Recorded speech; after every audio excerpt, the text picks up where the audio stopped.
Hi అండి, welcome back to my channel. ఈ వీడియోలో రొయ్యలతో గ్రేవీ కర్రీ ఎలా చేసుకోవాలో చూపిస్తానండి. చాలా అంటే చాలా టేస్టీగా ఉంటుంది.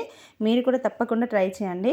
ముందుగా స్టవ్ పై ఒక గిన్నె పెట్టుకొని అందులో 1 టేబుల్ స్పూన్ వరకు ఆయిల్ వేసి, ఆయిల్ వేడయ్యాక మనం ముందుగా వాష్ చేసి పెట్టుకున్న రొయ్యలను వేసుకొని అందులో ఉన్న నీరంతా ఎగిరిపోయే వరకు ఫ్రై చేసుకొని ఒక ప్లేట్లో తీసుకొని పక్కన పెట్టుకోవాలి.